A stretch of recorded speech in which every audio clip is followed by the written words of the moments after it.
Hi லக்கிட்டீஸ், இன்னைக்கு நம்ம டேயோடைய ஃபனாக மைராட் husband episode 124 தான் பார்க்க போகிறோம்.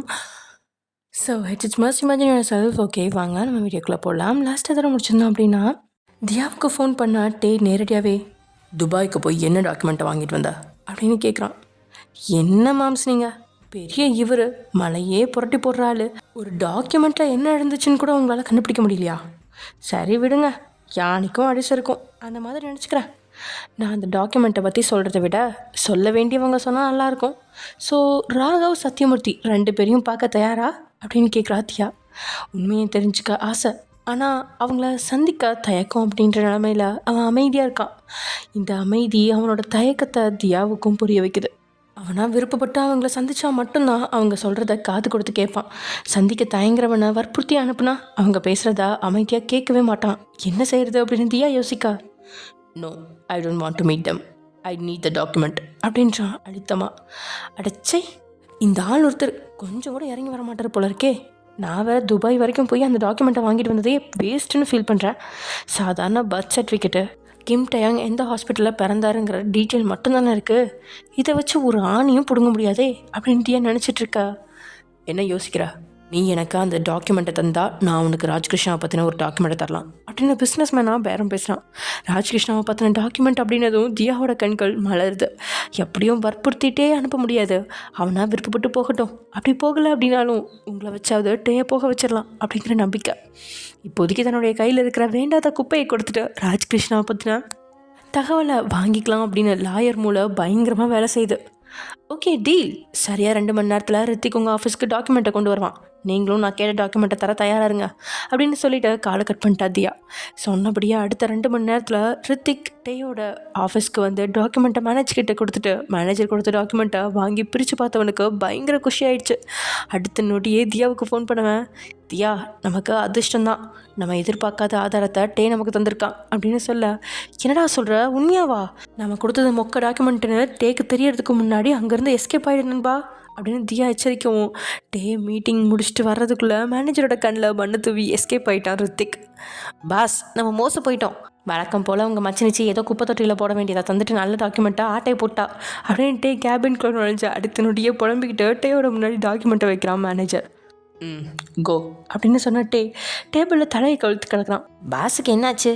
மொக்க டாக்குமெண்ட்டை வாங்கியிருக்கேன், ரித்திக்கா அனுப்பி வச்சிருக்கேன்னு என்னை தூக்கி போட்டு மிதிக்காமல் சமாதானமாக இருக்காரு. உடம்பு கிடம்ப முடியலையோ அப்படின்னு நினச்ச மேனேஜர் மெதுவாட்டையோட கையில் சூடாக இருக்கா அப்படின்னு தொட்டு பார்க்குறான்.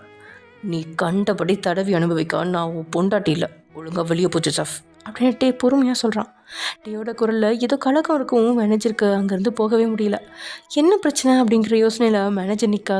கேபினுக்கு வெளியே நின்ன மனோஜ் மேனேஜரை சிக்னல் காட்டி கூப்பிட்றான். கேபினுக்கு வெளியே மனோஜோட பக்கம் மேனேஜர் போக, தலைவா உனக்கு ஒரு விஷயம் தெரியுமா? மீட்டிங் நடந்துட்டு இருந்த இடத்துல டே சார் ஒரு பொண்ணோட துணியை பிடிச்சி இழுத்துட்டாரு. அந்த பொண்ணோட ட்ரெஸ் எல்லாம் கீறி போய் அங்கே ஒரு பெரிய கலவரமே நடந்திருக்கு. நம்ம டே சார் இப்படிலாம் பண்ணுவார்னு நான் எதிர்பார்க்கவே இல்லை. அவரும் மற்ற ஆம்பளைங்க மாதிரி பொம்பளை சோக்கு அலையிறவு தான் போல அப்படின்றான் மனோஜ். டேயோட கிட்டத்தட்ட 6 வருஷம் இருந்திருக்கான். டேயோட ஒவ்வொரு ஆசையும் மேனேஜருக்கு துல்லியமாக தெரியும் அப்படிங்கிறதால மனோஜோட வார்த்தையில் அவனுக்கு துளியும் நம்பிக்கை இல்லை. பாஸை பற்றி இப்படி பேசாத மனோஜ். இந்த உலகத்தில் எவ்வளோ பெரிய மேனாமணிக்கு வந்தாலும் டே சார் அவர் பொண்டாட்டியை தவிர வேறு யாரையுமே திரும்பி பார்க்க மாட்டார். தெரியாமல் கைப்பற்றிருக்கோம், பாஸ் வேணும்னு பண்ணியிருக்கவே மாட்டார் அப்படின்னு 100 மடங்கு டே மேலே நம்பிக்கையாக சொல்கிறான். இல்லை மேனேஜர் சார், நான் என் கண்ணால் பார்த்தேன். போகாத நில்லடின்னு கத்திக்கிட்டே ஓடி வந்து அந்த பொண்ணோட துணியை பிடிச்சி இழுத்து கீழ்ட்டாரு. அந்த பொண்ணு பயந்து போய் தரையில் உட்காந்து அழுதுட்டா. ஒரு வார்த்தை அந்த மனுஷன் மன்னிப்பு கூட கேட்காம தென்னாவட்டம் அங்கேருந்து கிளம்பி வந்துட்டார். நான் மட்டும் இல்லை, 6வது ஃப்ளோரில் இருந்து எல்லாருமே பார்த்துருப்பாங்க. இப்போ உங்களுக்கு நம்பிக்கை இல்லைன்னா சிசிடிவி கேமராவை பாருங்கள் அப்படின்னு மனோஜும் அழுத்தமாக சொல்கிறான். சந்தேகத்தோட சிசிடிவி கேமராவை சோதனை செஞ்ச மேனேஜருக்கும் அதிர்ச்சி ஊட்டுற விதமாக மீட்டிங்கை முடிச்சுட்டு வெளியே வந்துட்டே கத்திக்கிட்டே ஓடி போய் ஏதோ பொண்ணோட ட்ரெஸ்ஸை பிடிச்சி இழுத்து கீர்னது வீடியோவில் பதிவாயிருக்கு. அந்த பொண்ணை பார்க்க 6வது ஃப்ளோருக்கு போனால் அங்கே டே பற்றின புரளி பயங்கரமாக ஓடிட்டுருக்கு. நான் கூட நம்ம பாஸு ரொம்ப நல்லவர்னு நினச்சேன்ப்பா, பட் இவ்வளோ மோசமாக இருப்பாருன்னு நினைக்கவே இல்லை. பாவம் தனியாக பொண்ணு எவ்வளோ அழுதா தெரியுமா, வேணும்னு தான் அந்த ஆள் பண்ணார் அப்படின்லாம் பொருளி ஓடிட்டுருக்கு. அதை கேட்ட மாத்திரத்தில் மேனேஜருக்கு கோவம் தான் எட்டி பார்க்குது. என்ன வாய் இருக்குன்னு எல்லாரும் நல்லா பேசி முடிச்சிட்டிங்களா? வேலையை பார்க்காதீங்க, வேற எல்லாம் பண்ணுங்கள்.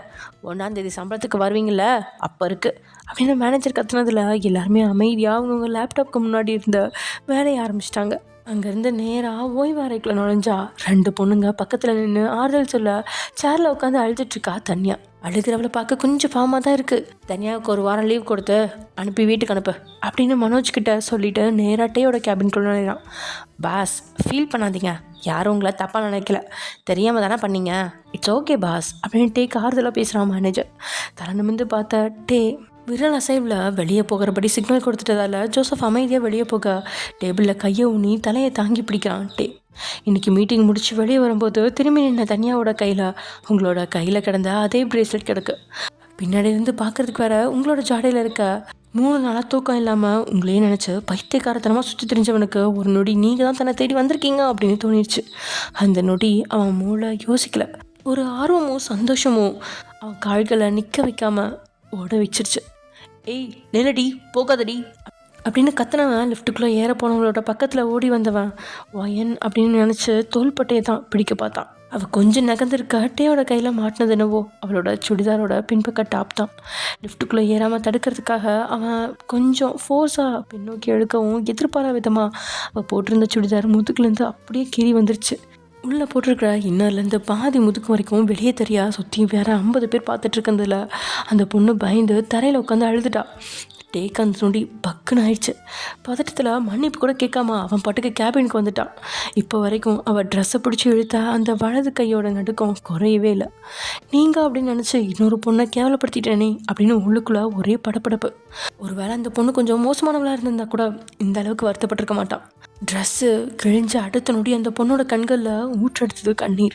அதுவே அவள் 100 மடங்கு நல்லவ அப்படின்னு சொல்லியிருக்க டேயோட பிபி எகிரிட்டு இருக்கு. கேபினில் காதை வச்சு உள்ளே என்ன நடக்குது அப்படின்னு உன்னிப்பாக மேனேஜர் கவனிச்சிட்ருக்கா. மேனேஜரோட முதுகில் கையை வைக்கிறான் மனோஜ். ஒரு நொடி பதறி போன மேனேஜர் திரும்பி பார்த்து அவன் முதுகில் அடிக்கிறான். எருமை உயிரே போயிடுச்சு அப்படின்னு சொல்ல, என்ன பண்ணிகிட்ருக்கீங்க மேனேஜர் சார்? கோமா வந்து பாஸோட சட்டை கலரை பிடிச்சி நியாயம் கேட்பீங்கன்னு பார்த்தா சைலண்ட்டாக உத்து கேட்டுட்டு இருக்கீங்க அப்படின்னு மனோஜ் கேட்குற போதே முறைச்சி பார்த்தவன், நான் தான் சொன்னேன் என் பாஸ் மேலே எந்த தப்பும் இல்லை, அவர் பொண்டாட்டியை தவிர்த்து யாரையுமே நெருங்க மாட்டார் அப்படின்னு டேக்காக மேனேஜர் ஃபயராக பேசிகிட்டு இருக்கவும் கேபின்குள்ளே எது உடையிற சத்தம் எல்லாருக்கும் அதுலேயும் கேட்குது. கீழே வச்சுருந்த ஃபர்ஸ்ட் எய்ட் பெட்டியை தூக்கிக்கிட்டு உள்ளே ஓடுறான் மேனேஜர். அவன் எதிர்பார்த்தபடியே வலது கையை டேபிள்லேயே அடித்து ரத்தம் வர்ற அளவுக்கு காயப்படுத்தியிருக்கான்ட்டே. 10 நிமிஷத்தில் டாக்டரே தோற்கடிக்கிற அளவுக்கு பக்காவாக கட்டுப்போட்டு டே கிட்ட ஏதேதோ காரணங்கள் சொல்லி வீட்டுக்கு காரில் அனுப்பி வைக்கிறான் ஜோசப். உங்களை விட டேயை பற்றி ரொம்ப நல்லாவே தெரிஞ்சு வச்சுருக்காரு இந்த மனுஷன். இங்கே வீட்டுக்கு கிளம்பியிருந்தாலும் ஆஃபீஸில் நடந்த விஷயம் அவன் மனசை விட்டு நீங்கவே இல்லை. எல்லாத்தையும் விட ஆஃபீஸில் ஒரு நொடி கூட ஓய்வு எடுக்காமல் எப்பயுமே வேலை செஞ்சுக்கிட்டே இருப்பான். இதனால் உங்களோட எண்ணம் அவனுக்கு வந்ததில்லை. இன்றைக்கி உங்களோட எண்ணத்தை தாண்டி வேறு எதுவுமே இல்லை அப்படிங்கிற மாதிரி மனநிலை. ஏன் தனக்கு மட்டும் இப்படியெல்லாம் நடக்குது அப்படின்னு மூளை குழம்பி போய் காரில் உட்காந்துருந்தவனுக்கு வெளியே பார்க்குற நிறைய பொண்ணுங்களோட ஜாடையில் உங்களோட ஞாபகம் தான் வருது. பைத்தியம் பிடிச்ச மனநிலையில் வீட்டுக்கு வந்து இறங்குனா கையில் ஜூஸ் கப்பை கொடுத்த லக்ஷ்மி அவனோட மனநிலை தெரியாமல், டே நானும் கண்ணம்மாவும் என் புருஷனுக்கு துணையாக ஹாஸ்பிட்டலுக்கு போகலான்னு முடிவு பண்ணியிருக்கோம், நீ ஒயனை வீட்டுக்கு வர சொல்லுப்பா, வீட்டிலேருந்து மயூரியை பார்த்துக்கிட்டோம், நாங்கள் 2 பேரும் ஹாஸ்பிட்டலுக்கு போய்க்கிறோம் அப்படின்னு மருமக்களை காப்பாற்றுறதுக்காக களத்தில் இறங்குறான் லக்ஷ்மி. இருக்கிற சோதனையில் இது என்ன அடுத்த வேதனை அப்படிங்கிற மாதிரி பார்க்குறான். பதில் சொல்லாமல் ஜூஸை குடிச்சு கப்பை கையில் கொடுத்தவன் அவன் பாட்டுக்கு நடக்க, என்னப்பா பதில் சொல்லாமல் போகிற, மயூரிக்கு வேற காலில் அடிபட்டிருக்கு, அவளை ஒரு வாட்டி பார்த்துட்டு போ அப்படின்னு லக்ஷ்மியோட புலம்பல் அவன் காதில் ஏறாமல் நேராக வர்றான் பெட்ரூமுக்கு முன்னாடி. கதவை திறக்காமல் தலையை கதவுல சாச்சுவான். ப்ளீஸ் ஒயன் ரூமுக்குள்ளே இருக்கணும், 108 முறை அர்த்தி பிரதட்சணம் பண்ணுறேன், ப்ளீஸ் அக்செப்ட் மை ரெக்வஸ்ட் அப்படின்னு கடவுள்கிட்ட வேண்டிட்டு கதவை திறந்தா ஏமாற்றம் தான் மிஞ்சி இருக்கு. ரூமுக்குள்ளே உள்ள காலடி எடுத்து வச்சா அவங்களோட எண்ணங்கள் ரணமாக கொள்ளும். தனிமை அவனை சூழ்ந்து நிம்மதியாக தூங்க விடாது. நேற்றுக்கு மாதிரி விடிய காவல் காக்கிற அந்த மாதிரி கண் விழிச்சிருக்கணும் அப்படிங்கிறதால ரூமுக்குள்ளே காலடி எடுத்து வைக்காமல் அப்படியே கதவை மூட்டினவன் வந்த வேகத்தில் காரில் அப்படியே கிளம்பி ரகுநாதனை பார்க்க ஹாஸ்பிட்டல் கிளம்பிட்டான். என்ன கண்ணம்மா வந்தான், ஜூஸ் குடித்தான், அவன் பாட்டுக்கு உடனே கிளம்பி போயிட்டான், ஏதாவது பிரச்சனையாக இருக்குமோ அப்படின்னு லக்ஷ்மி புலம்ப, தெரியலையே உங்கள் புருஷன் ஒரு வேளை மண்டையை போட்டுருவாரோ அப்படின்னு கேட்குறா கண்ணம்மா.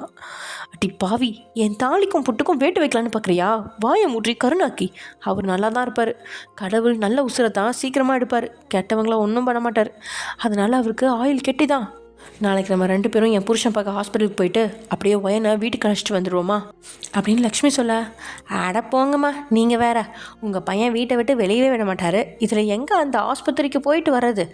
அப்துல் கலாம் கனவு காணுங்கன்னு சொன்னார். இந்த வீட்டு பொண்ணுங்களுக்கு காம்பவுண்ட் விட்டு வெளியே போகிற மாதிரி கனவே வரக்கூடாதுன்னு ஆம்பளைங்க அடக்கி வச்சுருக்காங்க, மூடிக்கிட்டு உள்ளே வாங்க அப்படின்னு லக்ஷ்மியோட கையை பிடிச்சி இழுத்துக்கிட்டு வீட்டுக்குள்ளே போயிட்டா கண்ணம்மா. இங்கே 2 நாள் ரகுநாதரை பார்க்க ஹாஸ்பிட்டல் பக்கமே வரல. ஃபார்மாலிட்டிக்காக ஃபோன் செய்கிறது, தேவையான பணத்தை மட்டும் தர்றது அப்படின்னு இருந்த டேயோட செயலில் கடுப்பாக இருந்த ஆண்கள் இப்போ டே வந்ததை பார்த்து வெறுப்பாக ஒன்று பார்க்குறாங்க. ஆனாலும் முகத்தில் சோர்வு, தூக்கமின்மையால் வந்திருக்கிற மகனை பார்க்க வித்தியாசமாக இருக்குது. இந்த நைட்டு வேளையில் மனைவியை தனியாக பெட்ரூம்குள்ளே விட்டுட்டு வந்து சித்தப்பாவை பார்த்துக்கிற நல்ல மகன் இவன் கிடையாதே அப்படிங்கிற சந்தேகம் எட்டி பார்க்குது சுனிலுக்கு. டே, ரகுநாதன் நல்லா தான்ப்பா இருக்கான், நானும் தாத்தாவும் பார்த்துக்குறோம், நீ கிளம்பு, ஒயன் தனியாக இருப்பா அப்படின்னு போட்டு வாங்க முயற்சிக்கிறான். இட்ஸ் ஓகேப்பா, நீங்கள் 2 பேரும் பக்கத்து ரூமில் படுத்து ரெஸ்ட் எடுங்க, நான் சித்தப்பாவை பார்த்துக்குறேன் அப்படின்றான் டே. பாத்தியா உன் மவனை, வீட்டுக்கு போய் ரெஸ்ட் எடுங்கன்னு சொல்கிறானா பாரு, பக்கத்து ரூமில் போய் படுக்கணுமா.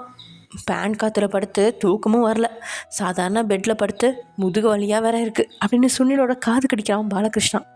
ஓரக்கனால முறைச்சபடியே தகப்பங்கிட்ட அமைதியாக இருக்கும்படி சுனில் சொல்கிறதுக்காக வரும்போதே, ஓஹோ, ஃபேன் காற்றுலையும் சாதாரண பெட்லேயும் கிடக்க கஷ்டமாக இருக்குன்னா நேராக வினிஷா காலில் விழுந்து மன்னிப்பு கேட்டு அவளை அழைச்சிட்டு வர வேண்டியதானே. வீட்டு வாசல் வர போவீங்க, வீட்டுக்குள்ளே போகிறதுக்கும் மன்னிப்பு கேட்கவும் ரோஷன் தடுக்குதோ? அப்படிப்பட்ட ரோஷக்காரன் இந்த மாதிரி கிடந்தால் போதும், எத்தனை வருஷம் ஆனாலும் பரவாயில்ல, வினிஷா அந்த வீட்டுக்குள்ளே கால் எடுத்து வைக்காமல் நீங்கள் 2 பேரும் வீட்டு பக்கம் வர வேணாம் அப்படின்னு முகத்தில் அடித்த மாதிரி சொல்லிட்டான் டே. சரியான பாம்பு காசு தான் அப்படிங்கிற மாதிரி திகச்சு போகிறான் பாலகிருஷ்ணா.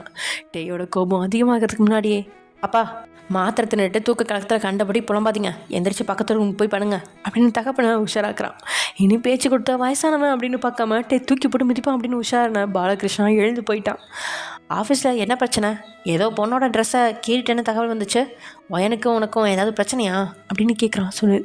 பதில் பேசாமல் அமைதி காக்கும்போதே தான் காதுக்கு வந்த தகவல் எல்லாம் உண்மை அப்படின்னு புரிஞ்சிச்சு சுனிலுக்கு. இது நல்ல நேரம் தான் ஒயனை பற்றி தப்பான ஏதாவது சொல்லி மூட்டி விடலாம், ஆனால் அவன் அதை செய்யவே இல்லை. அதுக்கு காரணம் இப்போ எல்லாம் அவங்கள பற்றி பேசினாலே டே வானத்துக்கும் பூமிக்கும் குதிக்கிறான் அப்படிங்கிறதால அமைதியாக இருக்கான். லிசன் கேர்ஃபுல்லி டே, உன் பொண்டாட்டிக்கிட்ட இறங்கி போனேன்னா வாழ்நாள் முழுக்க இறங்கி போயிட்டே தான் இருக்கணும். ஆரம்பத்தில் நீ மன்னிப்பு கேட்கணும்னு சொல்லி அவள் பாட்டி வீட்டுக்கு ஓடி போனான், நீ இறங்கி போய் மன்னிப்பு கேட்டு வீட்டுக்கு அழைச்சிட்டு வந்துட்ட. அதே மாதிரி இந்த முறையும் நீ இறங்கி போகணும்னு எதிர்பார்க்குறா. இப்போது நீ இறங்கி போனால் டெய்லி அவளோட தேவைக்கு பிடிவாதம் பிடிக்க ஆரம்பிப்பா. நீ அவள் காலில் கிடக்கிற செருப்பாக தான் இருக்கணும், இதுக்கு மேலே உன் விருப்பம் அப்படின்னு தன்னோட உரையை முடிச்சுக்கிட்டான் சிம்பிளாக.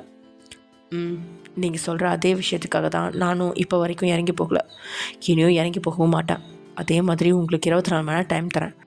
உங்களுக்கும் மகேஸ்வரிக்கும் இடையில ஏதாவது பெரிய பிரச்சனை இருந்துச்சுன்னா ஒழுங்காக வந்து என்கிட்ட சொல்லிடுங்கப்பா.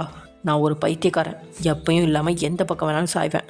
உங்கள் மேலே தப்பு இருந்துச்சுன்னு என் காதுக்கு தகவல் வந்தால் 29 வருஷம் என் தனிமைக்கும் சேர்த்து உங்களை போட்டாலும் போட்டுருவேன். இவ்வளோ தூரம் நான் வந்தது ரகுநாதனை பார்க்கறதுக்காக கிடையாது, உங்களை எச்சரிக்கை மட்டும்தான். வீட்டுக்கு வரணும்னு ஆசை இருந்தால் வினிஷாவை காலில் விழுந்து மன்னிப்பு கேட்டு வீட்டுக்கு அவளை வளைச்சிட்டு வாங்க அப்படின்னு சொல்லிட்டு எழுந்து போயிட்டான் டே. மொபைல் ஃபோனை அழுத்தி பிடிச்சிட்டு இருந்த சுனில் விட்டால் மொபைலை உடச்சே இருப்பான்.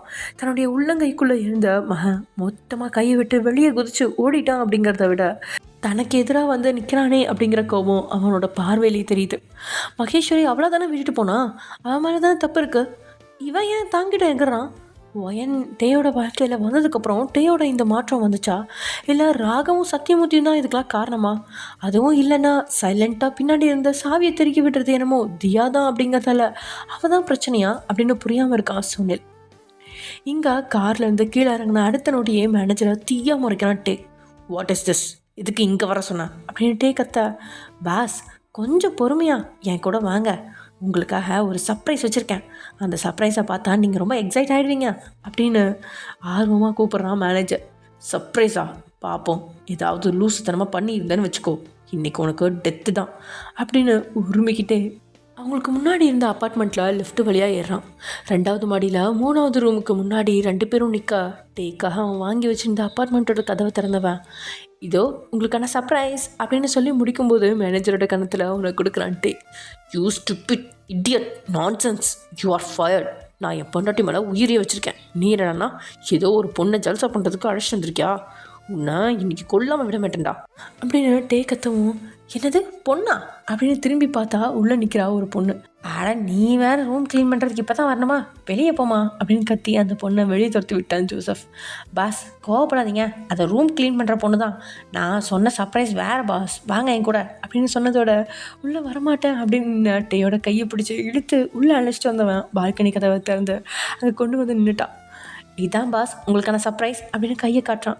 இவன் என்ன பைத்தியக்காரன் தரமாக செய்கிறான் அப்படின்னு பார்த்தா கீழே ஒரு பெரிய ஸ்விம்மிங் பூல் இருக்கா, அதில் 10க்கும் மேற்பட்ட பொண்ணுங்க குளிச்சிட்ருக்காங்க.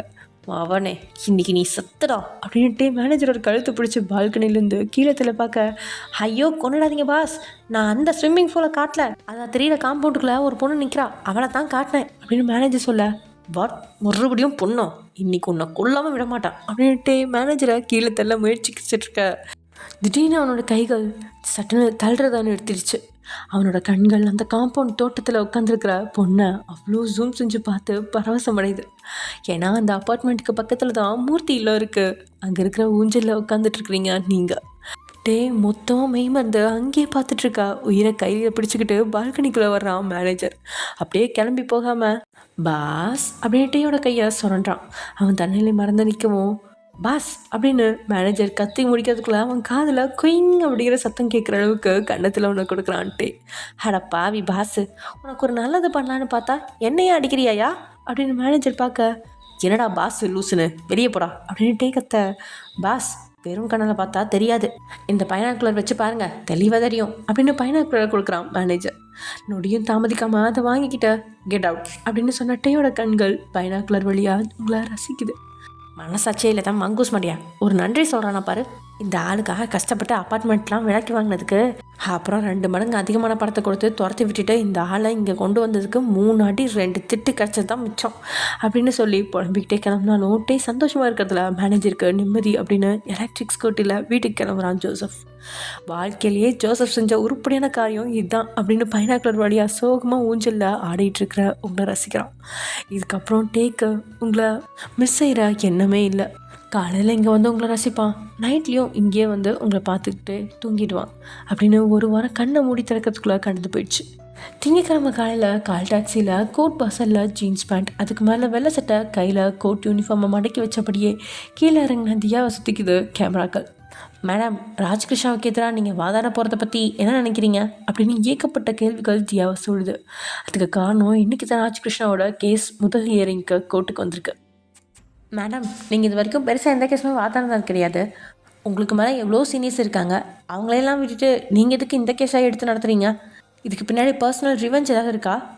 உங்களுக்கு எதிராக வாதாட போகிறவர் உங்களை விட அனுபவசாலி, திறமசாலி, அவருக்கு எதிராக வாதாடி உங்களால் ஜெயிக்க முடியும்னு நினைக்கிறீங்களா? எதுக்கு திடீர்னு பெரிய பிஸ்னஸ் மேனை டார்கெட் பண்ணி அவர் மேலே கம்ப்ளைண்ட் பண்ணியிருக்கீங்க?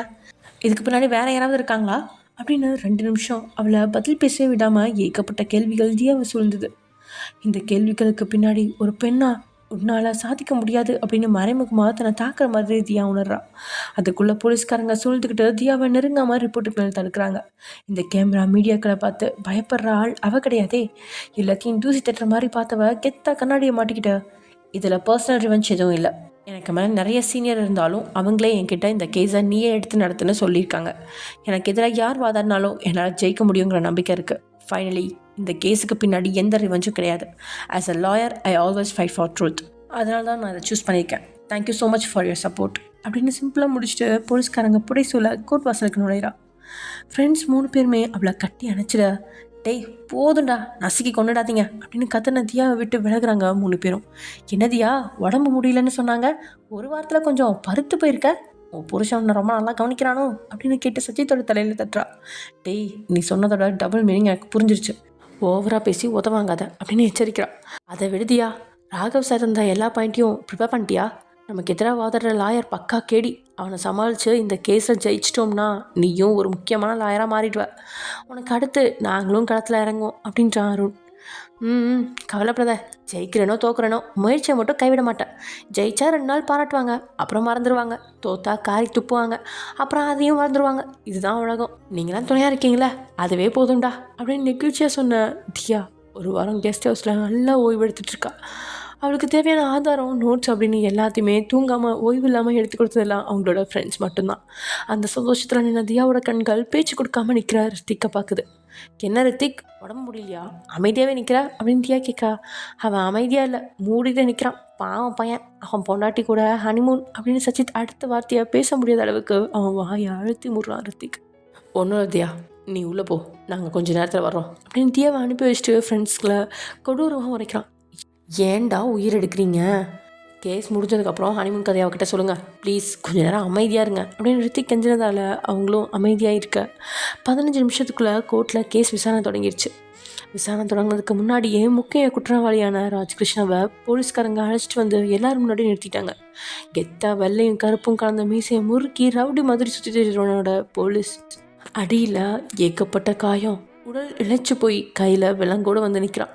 இவ்வளவு அடி மட்டும் அவன் பார்வை தியாவை முறைச்ச பார்வையை தான் பார்க்குது. வெண்ண மவனே, நீ என்ன பிறவி, இந்த ஜென்மத்தில் திருந்தது போல இருக்கே இது அப்படின்னு பார்வையா எங்கேயோ திருப்பின தியாவோட கண்களில் தென்படுறாங்க ராஜ்கிருஷ்ணாவோட மகன்களான ஜினோவும் வினோவும். வினோ அப்பாவை பரிதாபமாக பார்க்க ஜினோ தியாவை கொல்ற பார்வையாக பார்க்குறான். ராஜ்கிருஷ்ணா ஜெயிலேருந்து அந்த 11 நாள் தூக்கம் இல்லாமல் இருந்தான் ஜினோ. ஒரு ரவுடி கூட்டம் தியாவை கொள்ள பின்வாங்குச்சு அப்படின்னு 5-6 ரவுடி கூட்டத்தை அனுப்பினான். எல்லா ரவுடி கூட்டமும் வாங்கின பணத்தை திருப்பி கொடுத்துட்டு மொபைலை சுவிட்ச் ஆஃப் பண்ணிட்டு கிளம்பிட்டாங்க. நேரடியாக போய் துப்பாக்கியார சுட்டு வீழ்த்தலாம் அப்படின்னு களத்தில் இறங்கி 3 நாளைக்கு முன்னாடி ஹாஸ்பிட்டலில் தியாவை கொல்ல பார்த்துருந்தவனோட கண்ணில் தியா மாட்டுறதுக்கு முன்னாடி அவன் முன்னாடி வந்து நிற்கிறான் ஜிமின். என்ன ப்ரோ, டைரெக்டாக களத்தில் இறங்கிட்டீங்களோ? நீங்களே ரெடியாக வர்றப்ப அதுக்கான பரிசு தராமல் அனுப்பி வைப்பனா என்ன? வாங்க பொறுமையாக பேசுவோம் அப்படின்னு ரூம்குள்ள அழைச்சிட்டு போனவன் கொடுத்த ஊமக்குத்தில் மயங்கி விழுந்த ஜினோ 2 நாள் அதே ஹாஸ்பிட்டலில் அட்மிட் ஆகிருந்து வைத்தியத்தை முடிச்சு நேற்று நைட்டு தான் சென்னைக்கு வந்து சேர்ந்தான். ஜிமின் அடித்த அடியில் இனி தியாவோட நிழலில் கூட மிதிக்கக்கூடாது அப்படின்னு நினச்சவன் நேரடியாக தியாவை பார்க்கும்போது கொல்லணும் அப்படின்னு தான் துடிக்கிறான். ஏன்னா இன்னைக்கு தியா மட்டும் ஜினோவோட பேரை சொல்லிட்டா பெத்த தகப்பனே மகனை கொன்றுவான் அப்படிங்கிறது மட்டும் உறுதி அப்படிங்கிற பயத்துலேயும் இருக்கான் ஜினோ. கேஸும் விசாரணைக்கு தொடங்கிடுச்சு. ஆரம்பத்திலே அமர்க்கலப்படுத்துகிற மாதிரி தான் கிட்ட இருக்கிற மொத்த ஆதாரத்தையும் இறக்கி வசமாக எல்லா பக்கமும் கேள்வியில் ராஜ்கிருஷ்ணாவை லாக் ஆக்கினவ கணம் கோட்டாளர் அவர்களே. ராஜ்கிருஷ்ணா செஞ்ச அனைத்து தவறும் ஆதாரத்தோடு சமர்ப்பிக்கப்பட்டதால் அவருக்கு ஆயுள் தண்டனை விதிக்கும்படி தாழ்மையுடன் கேட்டுக்கொள்கிறேன் அப்படின்னு சொல்லிட்டு ரித்திக்கோட பக்கத்தில் தனக்கான சேரில் உட்கார தியா. இவன் என்ன 1-2 ஆதாரத்தை வச்சு வாதாடுவா அப்படின்னு பார்த்தா ராஜ்கிருஷ்ணா பிஸ்னஸில் கால் வச்ச நாள்லேருந்து செஞ்ச தப்புகளை எல்லாமே சுட்டி காட்டியிருக்கா. இதில் பாதி விஷயம் ராஜ்கிருஷ்ணாவுக்கே மறந்து போயிருக்கா. அதை நினைவூட்டி இருக்கிறது மாதிரி கோர்ட்டில் போட்டு கொடுத்துட்டா. தனக்கு ஆயுள் தண்டனை உறுதிதானோ அப்படின்னு அங்கே ஜட்ஜி ஏதோ எழுதிட்டு இருக்கிறத பார்த்து கதி கலங்கி நிற்கிறான் ராஜ்கிருஷ்ணா. என்னதான் ராஜ்கிருஷ்ணா பயந்திருந்தாலும் அவனோட மகன்கள் செஞ்ச ஒரே ஒரு நல்ல காரியம் அவனுக்காக வாதாட கொண்டு வந்த வக்கீல் தான். ஒரு காலத்தில் கொடி கட்டி பறந்த வக்கீல். இவன் கால் வைக்கிற இடமெல்லாமே வெற்றி தான். பொய்யை கூட உண்மையாக மாத்திர அதிபயங்கர புத்திசாலியான ஜெயபிரகாசம் அப்படிங்கிற 50 வயசு மதிக்கத்தக்க வக்கீல் எழுந்தனு தன்னுடைய விசாரணையை தொடங்குறேன் அப்படின்னு தியாவோட ஆணிவேறிய ஆட்டம் கொடுக்குற அளவுக்கு அவளோட மூளையை குழப்ப ஆரம்பிச்சிட்டான். தியா ராஜ்கிருஷ்ணாவை மாட்டி விட ஏராளமானவங்களை கூண்டில் நிறுத்தி விசாரணை அப்படின்னு பேச வச்சு ஜட்ஜு கிட்ட நியாயம் கேட்டான். ஆனால் இங்கே ஜெயபிரகாசம் தியாவை பிடிச்ச கூண்டில் நிறுத்தி அவகிட்ட கேள்வி கேட்க தொடங்கிட்டான். மிஸ் தியா, ப்ரெஸ் ரிப்போர்ட்டர்ஸ் கிட்ட இந்த கேஸை சோஷியல் சர்வீஸாக எடுத்து நடத்துகிறதா சொன்னீங்க. அப்புறம் எதுக்கு நீங்கள் பிஸ்னஸ்மேன் ஆரியபரானுக்கு கீழே இந்த கேஸை எடுத்து நடத்துகிறீங்க? அப்படின்னா அவர்கிட்ட இருந்து பணம் வாங்கிட்டு தானே இந்த கேஸை நடத்துகிறீங்க. அப்புறம் எதுக்கு ப்ரெஸ் கிட்ட போய் சொன்னீங்க அப்படின்னு முதல் கேள்வியே தியாவோட நெத்தியில் துப்பாக்கியை வச்சு தோட்டாவை இறக்குன மாதிரி இருக்குது. அப்படியோ அதுக்கு இன்னொரு விதமாக நம்பும்படியா ஒரு ஆதாரத்தை சொல்லி ஆரியோட கீழே இருந்தாலும் பணத்தை வாங்கலை அப்படின்னு சமாளிச்சிட்டா தியா. அதுக்கு அடுத்த கேள்வியா, ஆக்சுவலி ராஜ்கிருஷ்ணாவோட மருமக நிச்சயதார்த்தத்துக்கு வந்து நீங்கள் பிரச்சனை பண்ணியிருக்கீங்க. நீங்கள் எல்லாருமே ஒரு வகையில் சொந்தக்காரங்க. அப்படி இருக்கிறப்ப நீங்கள் எப்படி இதை ஒரு சோஷியல் சர்வீஸ்ன்னு சொல்ல முடியும்? இதை நீங்கள் ரிவெஞ்சுக்காக கூட எடுத்து நடத்தலாமே. வினிஷா மனோ கிருஷ்ணா உங்கள் பாஸ் ஆரியை காதலிச்சிருக்காங்க. ராஜ்கிருஷ்ணா அதுக்கு ஒத்துக்கலை. ஸோ ராஜ்கிருஷ்ணாவை ஜெயிலுக்கு கொண்டு வந்துட்டீங்க அப்படி தானே அப்படின்னு கேள்வி எல்லாமே தியாவை தான் டார்கெட் பண்ணி இறங்குது.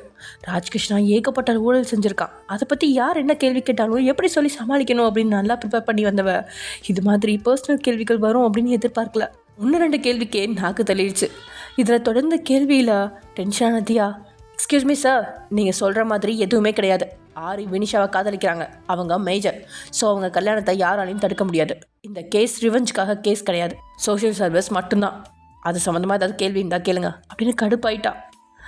ஓகே மேடம், பர்சனலாக கேட்காம ப்ரொஃபஷனலாக கேள்வி கேட்குறேன். நீங்கள் வெளியே வாங்க. அப்படின்னு சொல்லி தியாவை கீழே இறக்கி விட்டுட்டு தியா தான் பக்கம் பேசுறதுக்காக கூட்டிகிட்டு வந்த ஒவ்வொருவரையும் கூண்டில் ஏற்றி மாற்றி மாற்றி ஜெயபிரகாசம் கேட்ட கேள்வியில் பாதி பேர் உண்மையான பதில கூட குழப்பி போய் தப்பாக பேச ஆரம்பிச்சிட்டாங்க. ரித்திக் இந்த ஆளை ரொம்ப குறைச்சி மதிப்பிட்டோமோ, எல்லார் மூலையும் சரியாக குழப்பி விடுறான், இனி ஜட்ஜையும் குழப்பி விட்டுட்டான்னா சோழி முடிஞ்சிச்சு அப்படின்னு தியா ரித்திக்கு மட்டுமே கேட்குறபடி புலம்ப. கவலைப்படாத, ஜட்ஜு ரொம்ப எக்ஸ்பீரியன்ஸான ஆள் அப்படின்னு சொல்லிட்டு இருக்காங்க ஜெயபிரகாசம். ஓகே, அப்போ நான் கடைசியாக ஒரே ஒரு விஷயம் மட்டும் கேட்டுக்கிறேன். நீங்கள் அதுக்கு ஹானஸ்ட்டாக பதில் சொல்லுங்கள். என்னோட இன்வெஸ்டிகேஷன் நான் முடிச்சுக்கிறேன். என் கட்சிக்காரர் தப்பானவரை நிரூபிக்க இவ்வளோ ஆதாரத்தை சப்மிட் பண்ணியிருக்கீங்க. முதல்ல உங்களுக்கு இந்த ஆதாரத்தை யார் தந்தது? நீங்கள் 2 மாதத்துக்குள்ளே இவ்வளோ ஆதாரத்தை கலெக்ட் பண்ண வாய்ப்பே கிடையாது. யார் இதை தந்தாங்கன்னு சொல்லுங்கள். அவரை கூண்டில் நிப்பாட்டி 2 கேள்வி கேட்டுட்டு போய் உட்காந்துக்கிறேன். அதுக்கு மேலே ஜட்ஜ் பார்த்துப்பாரு அப்படின்றான். அதை கேட்ட மாத்திரத்தில் தியாவோட கண்கள் அவளை அறியாமல் ஒரு வினாடி ஜினோவை பார்த்துட்டு தான் நகருது. இவனை போட்டு கொடுத்தா ராஜ்கிருஷ்ணா மகனை காப்பாற்ற பழிய ஒத்துக்க வாய்ப்பு இருக்குது. ஜெயபிரகாசத்தாலையும் அதுக்கு மேலே சமாளிக்க முடியாது அப்படின்னு தியாவோட மனசு சொல்லுது. அதுக்குள்ளே ரித்திக்கோ, பேசாமல் உன்னை மாட்டி விட்டுரு. இந்த வக்கீல் பேசுகிற பேச்சுக்கு நம்ம ஒரிஜினல் ஆதாரத்தையும் போலியானதான் மாற்றிடுவான். ஜினோவை மாட்டி விட்டால் தான் நம்ம தப்பிக்க முடியும் அப்படின்னு தியாவோட காது கடிக்கிறா. ஆனால் அந்த இடத்துல எல்லாரோட இதய துடிப்பும் சாதாரணமாக இருந்தாலும் ஜினோவோட இதய துடிப்பு தான் லேப்டாப் லேப்டாப் லேப்டாப்னு பயங்கரமாக அலறிட்டு இருக்கு. இன்றைக்கி பாட கட்டிடுவாளோ, பேசாமல் எழுந்து ஓடிடலாமா அப்படின்னு பயந்துருந்தவன் 2 நிமிஷம் போனால் பேண்ட்டையே ஈரம் செஞ்சுருவான். அந்த அளவுக்கு நடுங்கிறான். சரியாக சொன்னடா, ஆனால் ஓனனை மாட்டி விடுறதை விட சிங்கத்தை ரிலீஸ் பண்ணுறது தான் பெட்டர் அப்படின்னு சொல்லிட்டு தியா எழும்ப ஜினோ எழுந்து ஓட தயாராக. எனக்கு தேவையான ஆதாரத்தை தந்தது பிஸ்னஸ்மேன் மிஸ்டர் ஆரியபாலன். அவர் வெளிநாட்டில் ஒரு சின்ன பிரச்சனையில் மாட்டியிருக்காரு. கோர்ட் அவரை சேஃபாக இந்தியாவுக்கு கொண்டு வர பெர்மிஷன் தந்தீங்கன்னா அடுத்த இயரிங்கில் ஆரியபாலன் கிட்ட விசாரணை நடத்தலாம் அப்படின்ற தியா. This is one of the good suggestion. கேஸை தள்ளி வைங்க. அடுத்த இயரிங்கில் ஆரியனை விசாரணை பண்ணியாகணும். அதுக்கு அனுமதி தேவைப்படுது அப்படின்னு சிவபிரகாசம் தொடங்கும் போதே ராஜ்கிருஷ்ணனோட ஈரக்குலை நடுங்கிடுச்சு. அவனால் யாருக்கும் எந்த அப்பவும் வைக்க முடியல. ஆனால் அவன் செஞ்ச ஒரே ஒரு விஷயம், வெளிநாட்டுக்கு ட்ரீட்மெண்ட்டுக்காக போனால் ஆரி மேலே அங்கே இருக்கிற தன்னோட நண்பன் ஒருத்தன் மூலமாக போலியான கம்ப்ளைண்ட் கொடுத்துட்டான். அந்த ஊர் சட்டப்படி யார் மேலேயாவது கம்ப்ளைண்ட் இருந்தால் அவங்களால அந்த நாட்டிலேருந்து இன்னொரு நாட்டுக்கு போக முடியாது. இதனால தான் ஆரி லண்டனில் மாட்டியிருக்கான். விட்டா அவனே இன்னும் 15 நாளில் கம்ப்ளைண்ட் செஞ்சவனை போட்டு தள்ளிட்டு இந்தியாவுக்கு திரும்பி வந்துடுவான். ஆனால் கோர்ட் தலையிட்டா 2 நாளில் வேணுனாலும் ஆரி வந்துடுவான் அப்படிங்கிற பயத்தில் ராஜ்கிருஷ்ணா இருமுறை மாதிரி சைகை கொடுக்குறான். அப்படியே கண்ணாலேயே வேணாம் அப்படிங்கிற மாதிரி வக்கீலுக்கு சிக்னல் காட்டுறான். இதனால் ஜெயபிரகாசம் சைலண்ட்டாக மழுப்பி தன்னுடைய கட்சிக்காரரை ரிலீஸ் செய்யணும் அப்படின்னு தன்னுடைய வாதத்தை முன் வைக்கிறான். வந்திருந்தவங்க பாதி பேர் தடுமாட்டத்தில் தாறுமாறாக பதில் சொன்னாலும் தியா செஞ்ச ஆதாரங்கள் எல்லாமே பக்காவாக இருந்ததால் சரியாக 3 நாளைக்கு அப்புறம் அடுத்த இயரிங் நடக்கும் அப்படின்னும் ஜட்ஜ் சொல்லிட மறுபடியும் கையில் விளங்க மாட்டி ராஜ்கிருஷ்ணாவை சிறைக்கு கொண்டு போக தயாராகிட்டாங்க போலீஸ்காரங்க. என்னடா தியா பெரிய சம்பவம் எதுவுமே பண்ணலை அப்படின்னு நினைக்காதீங்க. இது ஒரு ஆரம்பம் தான். முடிவு இன்னும் 3 நாளில் தெரிஞ்சிடும். எப்படியோ சொதப்பாமல் சமாளிச்சிட்டேன் அப்படின்ற நம்பிக்கையில் தன்னுடைய நண்பன் ரித்திக்கோட தியா கிளம்ப தன்னுடைய மகன்கள் கிட்ட ராஜ்கிருஷ்ணாவோ, கண்டிப்பாக இதுக்கு பின்னாடி ஆறு இல்லை, ஆனால் டே இருக்கான். நாம் அந்த டெண்டரில் சீட்டிங் பண்ணது டேக்கு மட்டும்தான் தெரியும். அதுக்கான ஆதாரம் அவங்ககிட்ட இருந்துச்சு. அது தியா சப்மிட் பண்ணியிருக்கா. டே மேலே ஒரு கண்ணு வச்சுக்கோங்க. அப்புறம் ஆறு இருக்கிற பக்கம் கூட திரும்பி பார்க்காதீங்க. அவனை நோண்ட போனாலே அவன் ஏதாவது சீட்டிங் பண்ணி இந்தியாவுக்கு வந்து சேர்ந்துருவான். அப்புறம் தியா கிட்ட இருந்த ஆதாரத்தை யாரும் நம்ம கூட இருக்கிறவங்க தான் கொடுத்துருக்காங்க. முதல்ல அது யாருன்னு கண்டுபிடிங்கிறா அப்படின்னு 2 மகன்கள்கிட்டையும் கட்டளையிட்டுட்டு இன்னும் 3 நாள் சிறையில் உட்கார கிளம்பிட்டான் ராஜ்கிருஷ்ணா. யார் ஆதாரத்தை கொடுத்தது அப்படின்னு கண்டுபிடிக்கிற முயற்சியில் வினோ இறங்கினாலும் ஜினோவுக்கு தப்பிச்சோம் பிழைச்சோம் அப்படிங்கிற ரியாக்ஷன் தான். அதே சமயம் எங்க பாவம் அவள் எல்லார் முன்னாடியும் துணியை கீறி அவமானப்படுத்திட்டாரு. ஒரு வாரம் தாண்டி இன்னைக்கு தான் ஆஃபீஸ்க்கே வந்தா. அதுக்குள்ளே கேபினுக்கு கூப்பிட்டுட்டாரு. வேலையை விட்டு தூக்க கூப்பிட்டாரோ இல்லை சுகமாக கை வைக்க கூப்பிட்டாரோ. பாவம் ரொம்ப ஏழை ஃபேமிலி. அழுதுகிட்டே போனான் அப்படின்னு 6வது ஃப்ளோர் முழுசுமே சைலண்ட்டான பொருளி காற்றா சொல்லிட்டுருக்கு. அந்த நேரத்தில் தான் லிஃப்ட் திறக்க அதுலேருந்து வெளியே வரா தன்யா.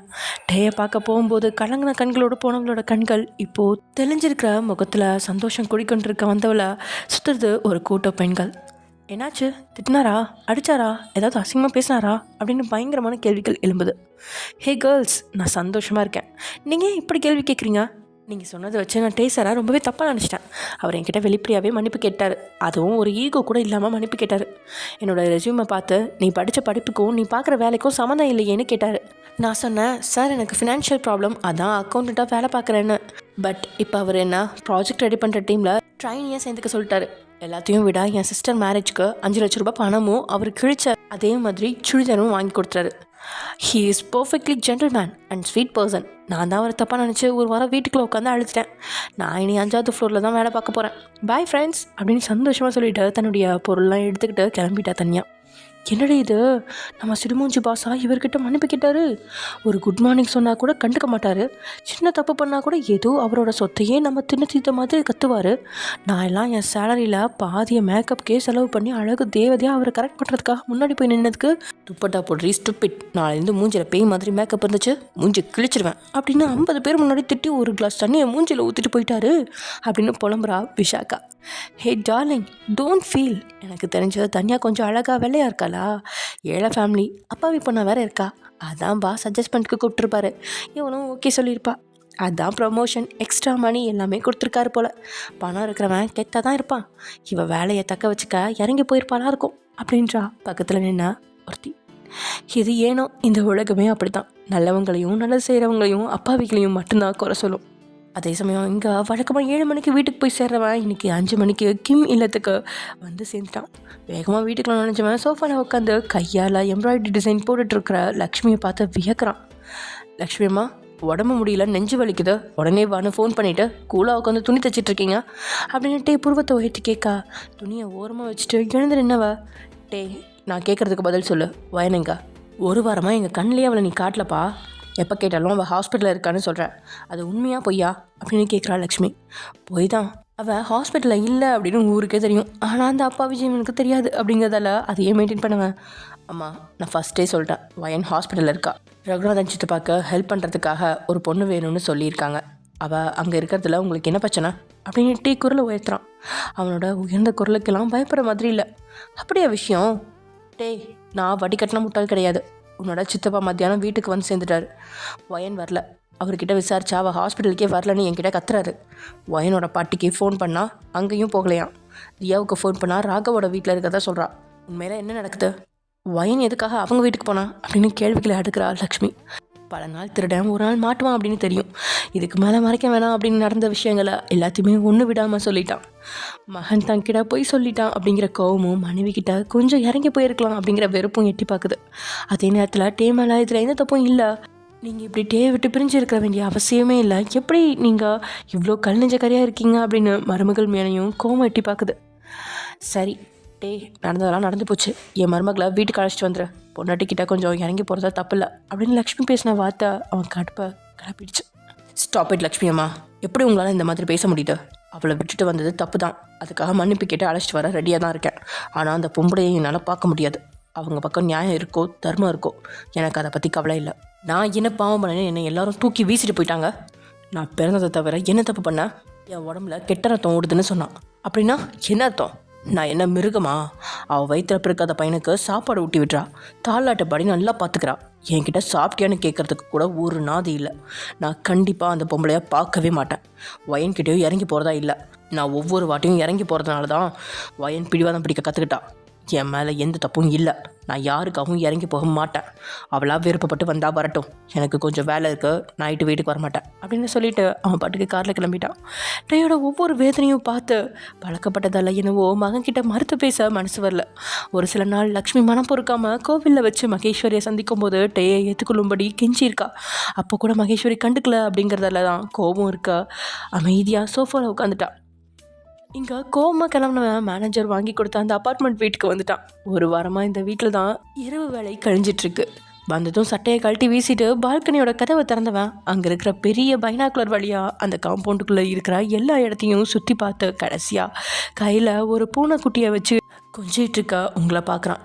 உங்களை பார்த்த மாத்திரத்தில் உதட்டில் இருந்த சிரிச்சிருப்பு குறைஞ்சிருக்கா. காதில் பெரிய ஹெட்ஃபோனை எடுத்து மாட்டுறான்.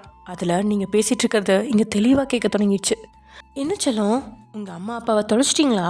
கவலைப்படாதீங்க, நான் உங்களை பார்த்துக்கிறேன் அப்படின்னு நீங்கள் கொஞ்சம். நானும் உன்னை காலம் பூரா நல்லாவே பார்த்துக்கிறேன். முதல்ல போய் உங்கள் புருஷன்கிட்ட விவாகரத்தை வாங்கிட்டு வா அப்படின்னு சொல்லி அவள் கையில் ஒரு பேப்பரை கொடுக்குறா தியா. அதை ஹெட்ஃபோன் வழியாக கேட்டுட்டு இருந்தவன் அதிலிருந்து எழுறான். பிரிஞ்சிருந்து ஃபீல் பண்ணுறதுக்கு டைவர்ஸ் வாங்கிட்டு போயிடுங்க. இது தியாவோட மைண்ட் வாய்ஸ். ஓகே ஃப்ரெண்ட்ஸ், இதோட இந்த எபிசோட முடிச்சுக்கலாம். நெக்ஸ்ட் எபிசோட நடக்க போகுது அப்படிங்கிறத நெக்ஸ்ட் எபிசோட பார்க்கலாம். ஓகே, பாய்.